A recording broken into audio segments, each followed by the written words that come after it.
Tuhan Yesus tidak pernah terlambat. Kami pernah hendak naik pesawat bersama orang tua kami, mau menuju ke Kendari, Sulawesi Tenggara, dari Makassar, Sulawesi Selatan, untuk suatu misi pelayanan.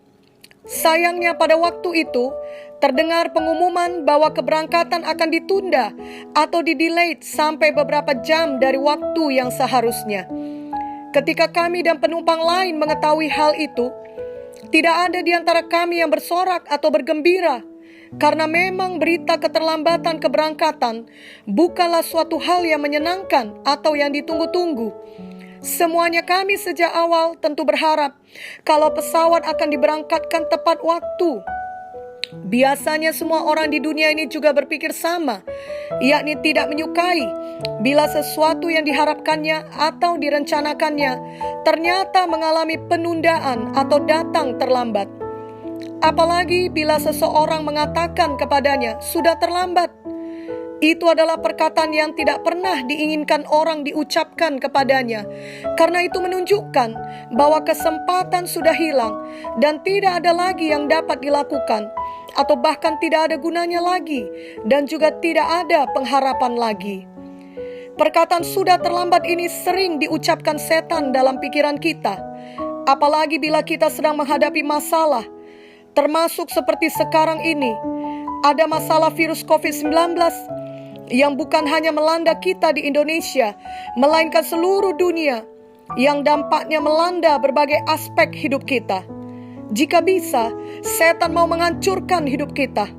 Oleh karena setan adalah pencuri, pembunuh, dan pembinasa. Juga ia adalah pendusta, bahkan bapa segala dusta. Yohanes 10 ayat 10 dan Yohanes 8 ayat 44. Ketika seorang anak muda membuat kesalahan dengan mencoba narkoba, setan akan langsung berkata kepadanya, sudah terlambat. Kau akan kehilangan seluruh masa depanmu. Kau tidak akan dapat keluar dari jerat ini lagi. Ketika seorang ayah atau ibu memiliki anak yang berbuat kejahatan, setan akan berkata, sudah terlambat. Anakmu itu tidak akan mau mendengar ucapanmu lagi. Ia akan menjadi sampah masyarakat. Ketika ada suami dan istri berselisih pendapat mengenai suatu hal, maka setan akan memperburuk situasi dengan berkata, sudah terlambat, rumah tanggamu tidak akan dapat damai lagi. Hari-hari depan keluargamu akan dipenuhi dengan pertengkaran. Terima saja kenyataan ini.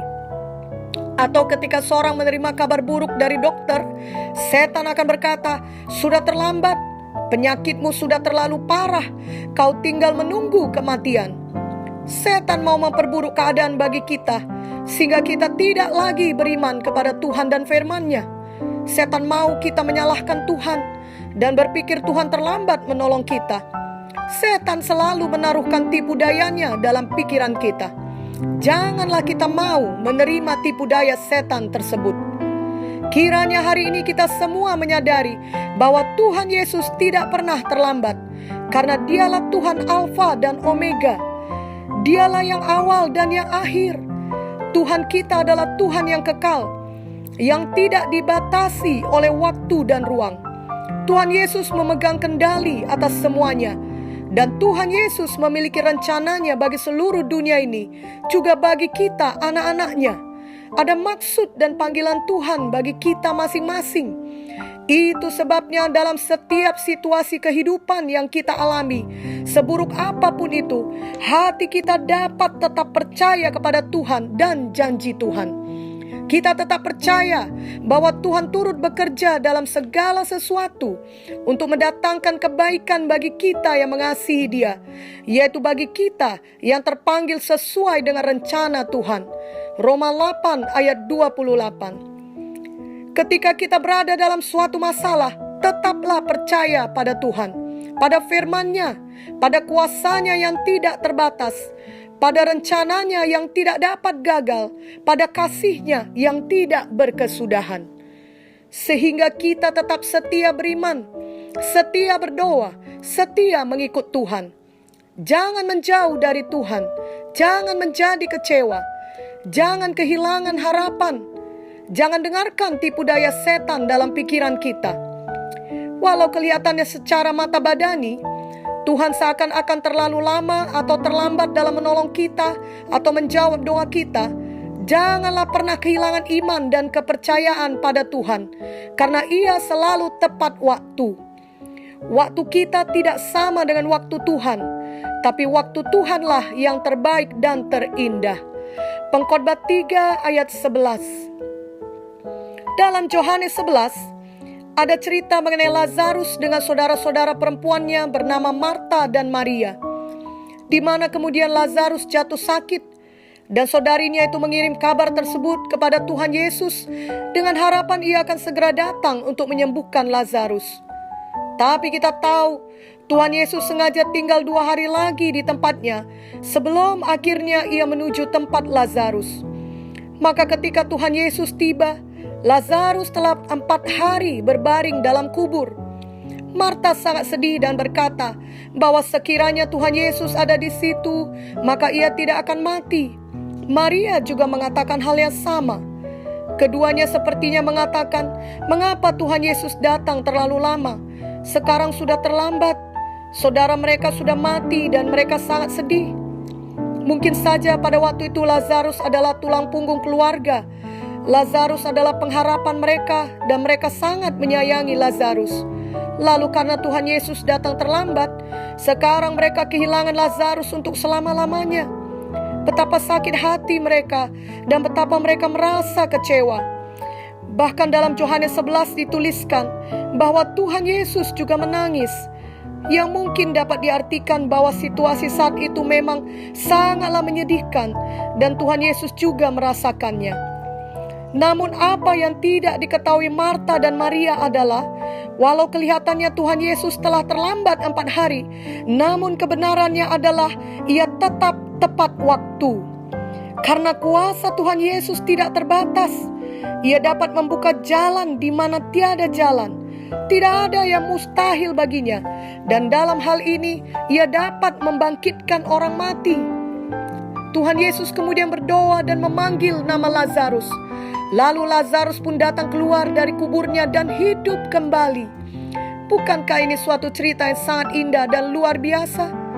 Dan ini dituliskan untuk kita semua, agar kita mengerti bahwa walau setan berkata sudah terlambat, namun sebenarnya di dalam Tuhan Yesus belum terlambat. Walau orang di sekeliling kita berkata sudah terlambat, bahkan kita sendiri mungkin juga berpikir demikian, karena kita sedang mengalami kesedihan yang mendalam seperti Marta dan Maria. Maka kiranya hari ini kita bertobat dan kita kembali beriman, karena kita mengerti bahwa Tuhan Yesus kita tidak pernah terlambat. Walau Ia kelihatannya sudah terlambat 4 hari, sesungguhnya Ia masih tepat waktu. Apakah hari ini yang menjadi pergumulan hidup kita, yang menjadi beban kita, yang kita pikir sudah terlambat bagi kita untuk menerima pertolongan Tuhan? Apakah penyakit yang kita alami, atau masalah keluarga, atau masalah keuangan, atau ada hal lain yang disebabkan oleh pandemi COVID-19 saat ini? Marilah kita membuat keputusan untuk selalu percaya pada Tuhan Yesus di tengah-tengah masalah tersebut. Selalu ada jawaban dalam firman Tuhan. Berapa lama pun waktunya, bagi kita anak-anak Tuhan, seluruh hidup kita ada dalam kendali Tuhan, apapun keadaan yang terjadi di seluruh dunia ini. Itu sebabnya kita tidak mau kehilangan harapan, apalagi kehilangan iman. Namun kita justru semakin sungguh-sungguh belajar firman Tuhan dan bersandar hanya kepada firman Tuhan. Tiap-tiap hari kita terus mendeklarasikan firman Tuhan, yang berarti mendeklarasikan iman kita. Kita tahu bahwa pertolongan Tuhan Yesus bagi kita tidak pernah terlambat. Dalam kesesakan dan keberatan sekalipun, Tuhan Yesus tidak pernah meninggalkan kita. Dan bila Tuhan Yesus kelihatannya datang terlambat atau lebih lama dari keinginan kita, ingatlah bahwa ada rencana Tuhan yang jauh lebih baik, melebihi apa yang dapat kita pikirkan. Jangan memaksakan waktu kita, cara kita, dan keinginan kita. Tapi sebaliknya, mari kita pikirkan apa kehendak Tuhan dan selalu memakai jalan Tuhan dan sabar menunggu waktu Tuhan. Yesaya 55 ayat 8-9 berkata, sebab rancanganku bukanlah rancanganmu, dan jalanmu bukanlah jalanku. Demikianlah firman Tuhan. Seperti tingginya langit dari bumi, demikianlah tingginya jalanku dari jalanmu, dan rancanganku dari rancanganmu. Sama seperti kisah dalam Yohanes 11 tadi, di mana Marta dan Maria mengharapkan kesembuhan Lazarus, tapi Tuhan Yesus ternyata memberikan kebangkitan Lazarus. Itu mujizat yang jauh lebih dahsyat, yang tadinya tidak terpikirkan oleh Marta dan Maria. Biarlah mulai saat ini kita benar-benar percaya bahwa Tuhan Yesus selalu punya rencana yang jauh lebih baik bagi kita semua anak-anaknya. Janganlah pernah meragukan kasih Tuhan. Apalagi dalam pandemi COVID-19 sekarang ini, marilah kita justru semakin percaya pada Tuhan dan mau bersetuju dengan rencana Tuhan dalam hidup kita. Tuhan Yesus selalu tepat waktu. Ia Allah yang kekal. Ia tidak pernah terlambat. Ibrani 4 ayat 16 berkata, sebab itu marilah kita dengan penuh keberanian menghampiri tahta kasih karunia, supaya kita menerima rahmat dan menemukan kasih karunia untuk mendapat pertolongan kita pada waktunya. Amin.